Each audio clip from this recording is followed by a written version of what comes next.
Ladies and gentlemen, welcome back to another class of Straight Talk in Room 503. I'm Professor Merriweather, the host of Straight Talk in Room 503, and also the author of Enough is Enough. Ladies and gentlemen, if you have not had a chance to get a copy of my book, please don't hesitate, please do so.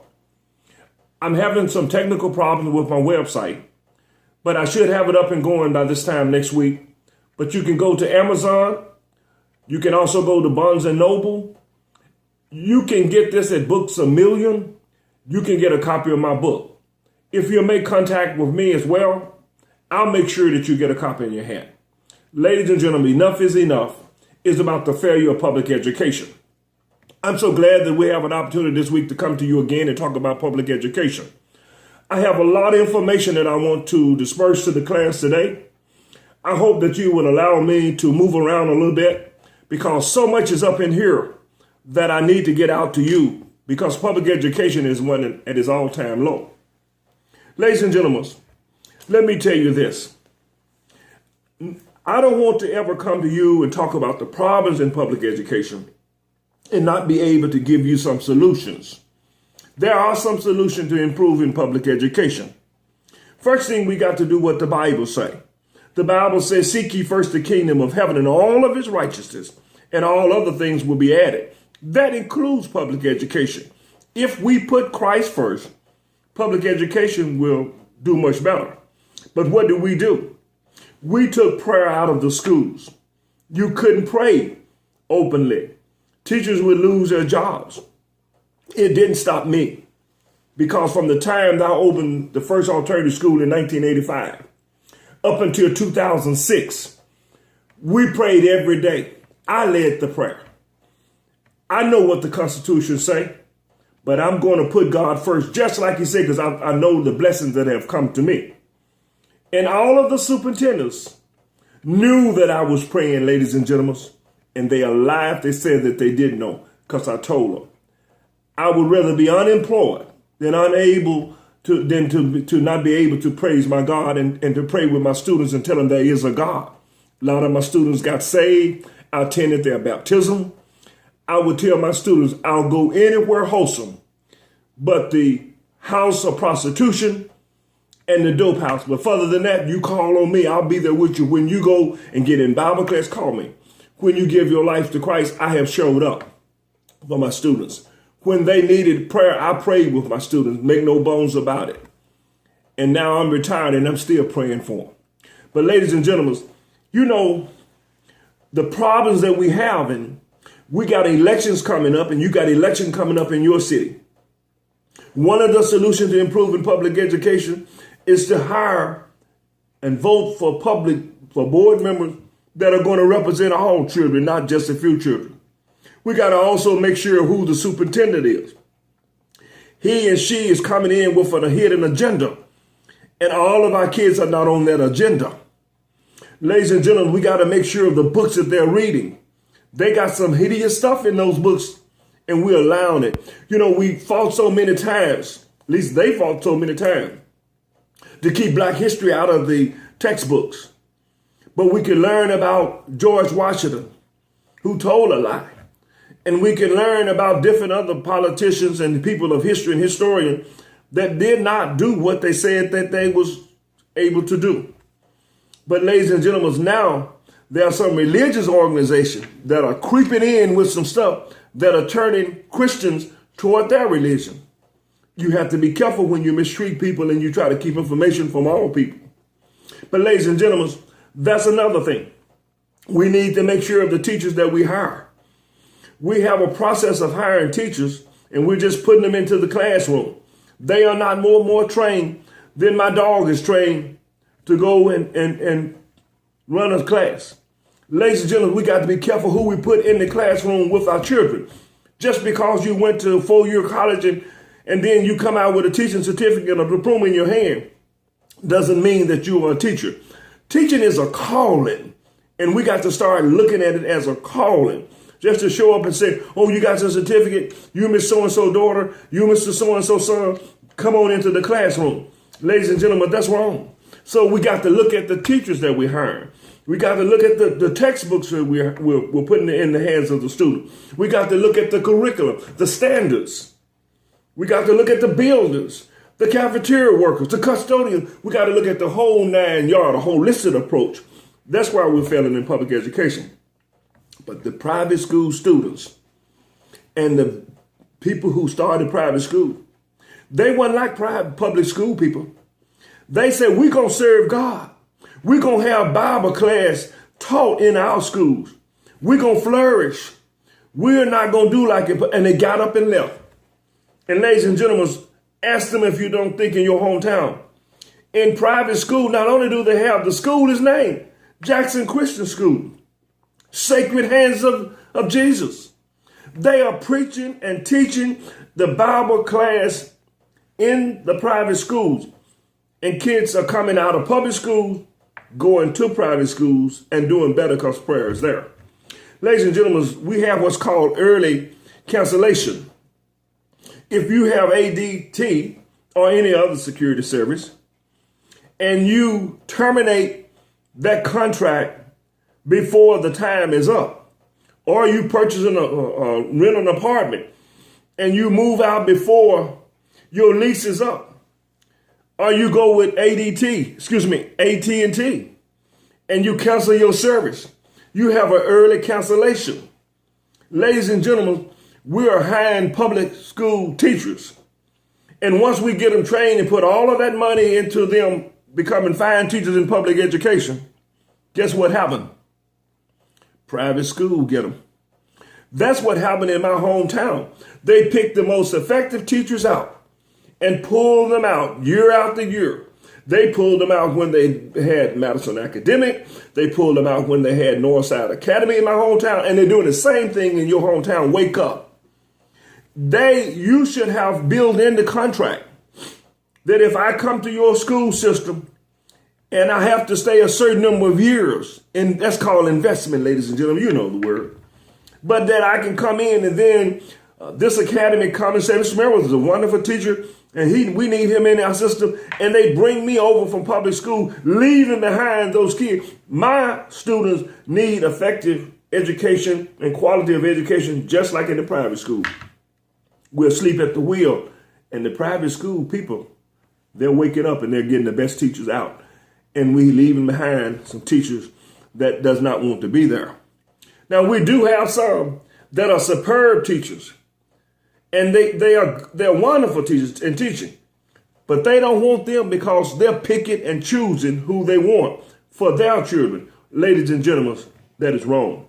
That is definitely wrong. When it comes down to academic program, I'm reminded that there are a lot of academic programs, ladies and gentlemen, that don't fit for all of the students. There once was an old song when I came up and says, if it don't fit, don't force it. Just relax and let it go. That's what we need to do. We need to let it go. Some of these academic programs and standards and all of this testing that's not working out, it doesn't fit. Let it go. I'll be right back. Ladies and gentlemen, we have to be careful when we're electing school board members because some of them are wolves in sheep clothing. And ladies and gentlemen, sheep eat grass, wolves eat meat. And they're eating up a lot of our wonderful kids that could go on to make a good career for themselves, wholesome citizens, good husbands, good wives, because we're messing up a lot of students in public education. They see all this that we're doing. Certain kids can do this. Certain kids can do that. We started it way back in public education when we used to group students. And they would say, he in the dumb group, she in the smart group. We were segregating students back then. Ladies and gentlemen, got to remember what is said in the Bible. A house that is built on sand will not stand. Public education wasn't built way back then on sand, on solid rock. It was built on sand. How I know? I was among the first 10 blacks to integrated schools in my hometown. It wasn't fair then. We had second-handed, hand-down textbook. I read books that came, when the white kids got finished with the books, it came over to us. We didn't have the same type of resources that they had in the white schools. That is why that I went to integrated school and graduated, not in the bottom of my class, in the top of the class. When I went to get my master's degree at 50, I was among the first, the only 2 blacks was in the class. I told the students then, don't be fooled.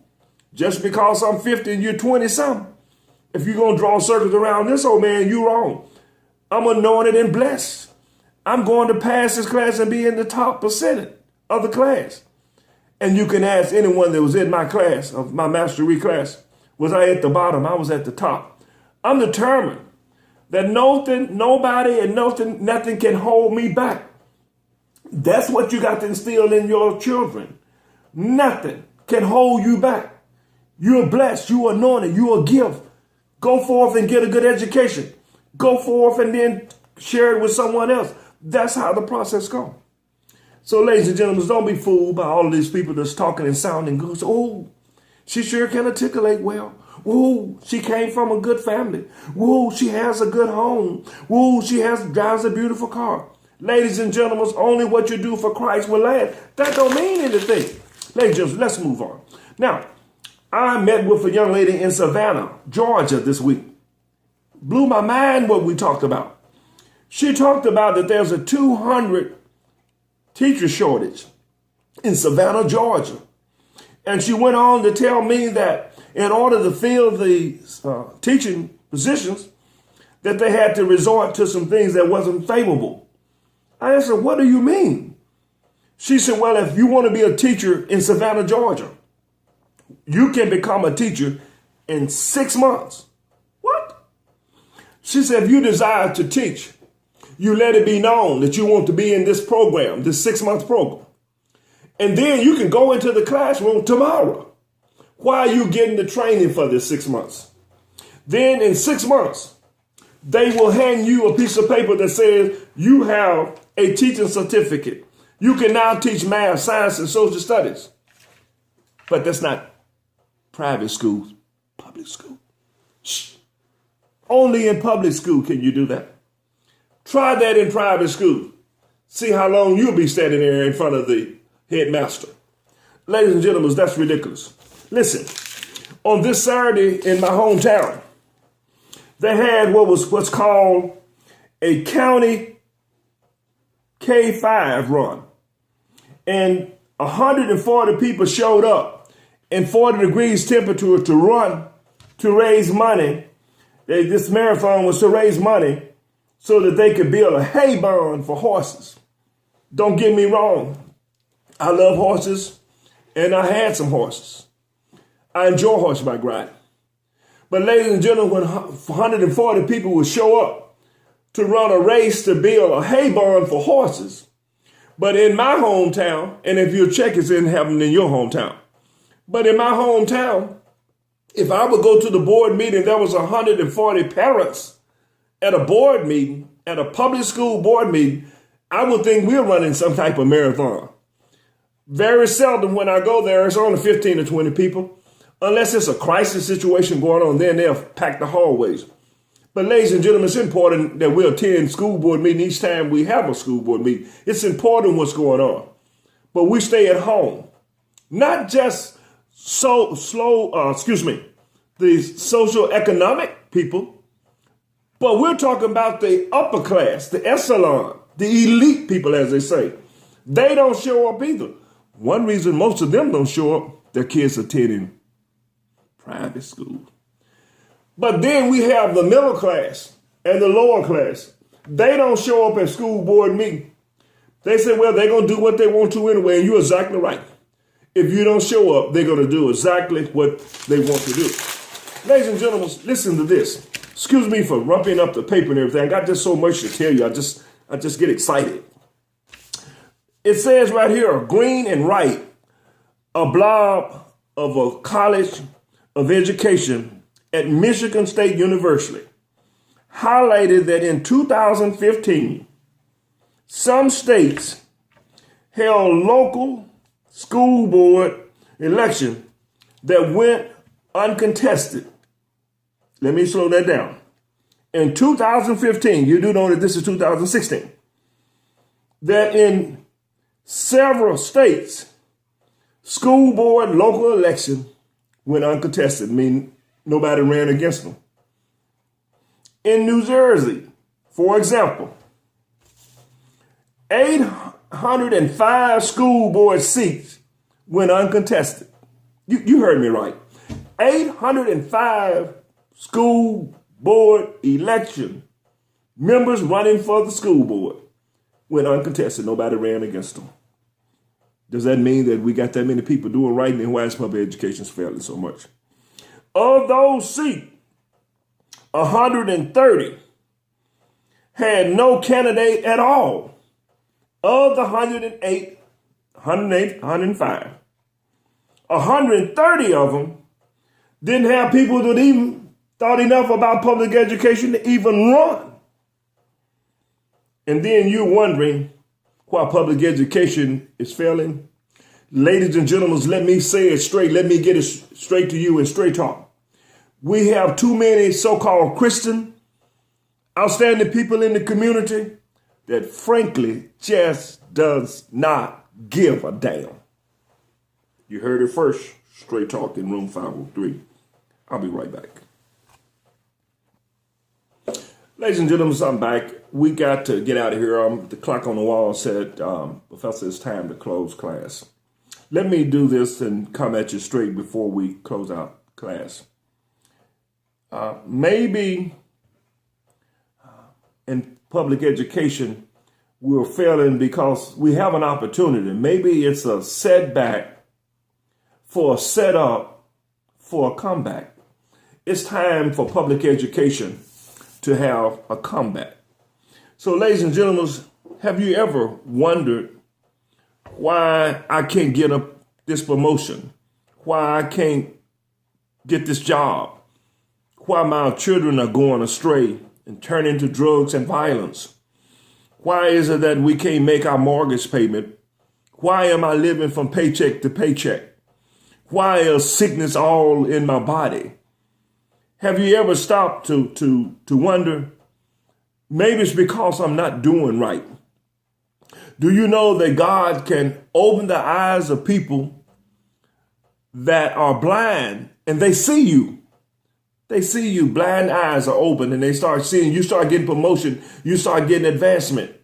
And then he can also close the eyes of those who can see, and they are now blind and they can't see you. And you wondering why I didn't get the promotion, why I didn't do this.